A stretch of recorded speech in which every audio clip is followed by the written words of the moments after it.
साहब ठाकरे क्रीड़ांगन बोरीवली के 15 एकड़ के मैदान में है। Enabling leadership CEO and founder of Ravi Sanat ji हम सबके बीच में है।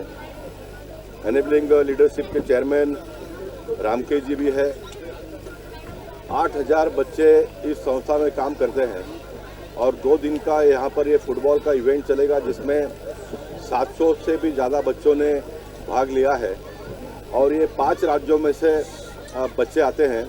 5 राज्यों के बच्चों को एकत्रित करके 2 दिन का फुटबॉल का इवेंट यहाँ पर उन्होंने ऑर्गेनाइज किया है। मैं मानता हूँ कि बहुत बड़ी उपलब्धि है। देश के प्रधानमंत्री सन्मान्य श्री नरेंद्र मोदी जी खेलो इंडिया की जब बात करते हैं तो किस तरह से देश भर के बच्चे इसमें जुड़े हैं, ये उसका साक्षात दर्शन हम आज यहाँ पर कर पा रहे हैं। मैं बहुत ही प्रसन्नता महसूस करता हूँ। एक सांसद के नाते मैंने जो ग्राउंड यहाँ पर बनाए उत्तर मुंबई में, उस ग्राउंड का उपयोग इस तरह से हो रहा है और इस ग्राउंड की चर्चा आने वाले दिनों में सिर्फ मुंबई महाराष्ट्र में नहीं तो देश के 5 राज्यों में भी होगा।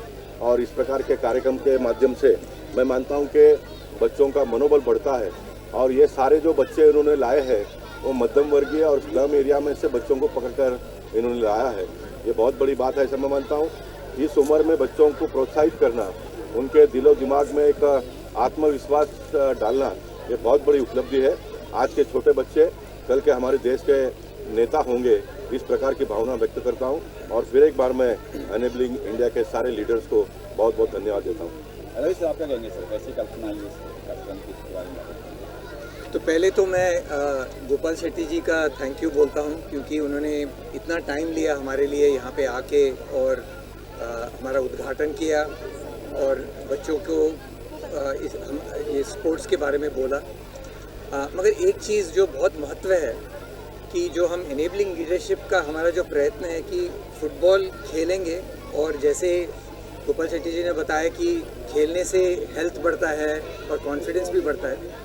बट ये जो जीवन कौशल हैं जो हम सिखा रहे हैं उनको, अगर वो इन द फ्यूचर जाके जॉब के लिए ढूंढेंगे और अपने पैरों पे खड़े होंगे, अपने परिवारों को उनकी देखभाल करेंगे, ये बहुत ही महत्वपूर्ण है। और हमारे जो स्लम के बच्चे हैं, गवर्नमेंट पाठशालाओं के बच्चे हैं, उनके लिए इवन मोर इम्पॉर्टेंट है ये। और ये हम प्रयत्न कर रहे हैं। अभी आज हम 9000 बच्चों के साथ काम कर रहे हैं। हमारी आशा है कि अगले 10 साल में हम 10 लाख बच्चों के साथ काम करेंगे और ये उनकी परिवर्तन लेके आएंगे। किस आए हैं यहाँ पे लोग?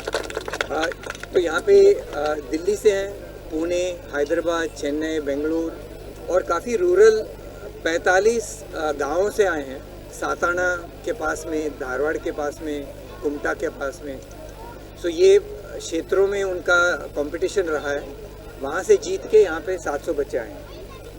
कल आपको मुबारक हो, संसद रत्न अवार्ड मिला सर, क्या कुछ कहेंगे इस बारे में? बहुत मुबारक। मैं इस प्रकार के सारे काम करते रहता हूँ, इसलिए संसद रत्न मिला है। लोगों ने जिस काम के लिए चुनकर दिया है उनके मन के मुताबिक कार्य करने का प्रयत्न करता हूँ। और मैं मानता हूँ कि भारत एक ऐसा देश है जिसमें छोटे से छोटे लोगों को भी आगे बढ़ने का अवसर प्राप्त होता है। जब रवि जी बात कर रहे थे सारे स्लम के बच्चे हैं, तो I am also product of slum. मैंने अपने जीवन के 55 साल झोपड़पट्टी में रहकर बिताया है, तो मैं जानता हूँ सामान्य लोगों की वेदना क्या होती है, उनकी समस्या क्या होती है, उनकी आवश्यकता क्या होती है। और इस प्रकार का जब इवेंट्स के लोग मेरे पास आते हैं तो मैं उनको तुरंत हाँ कहता हूँ और भारतीय जनता पार्टी के सारे कार्यकर्ताओं को भी कहता हूँ कि उनको जितना हो सके उतना सहयोग दीजिए। और इन सारे कार्यकर्ताओं ने कोई से इंसान है कि हमारे मुकेश भंडारी है, करुणाकर शेट्टी है, दिलीप पंडित है, इन सारे लोगों ने मिलकर ये व्यवस्था खड़ी की है। तो मानता हूँ कि ये जहाँ कहीं भी जाएंगे तो ये सारी बातें करेंगे, इसमें एक अपनापन का भावना बढ़ जाता है, पैदा होता है। और यही हमारी देश की खूबसूरती है कि हम जिनको जानते भी नहीं है, पहचानते भी नहीं है, उनके साथ में एक रिश्ता नाता बनाते हैं और यही एक ताकत है देश की।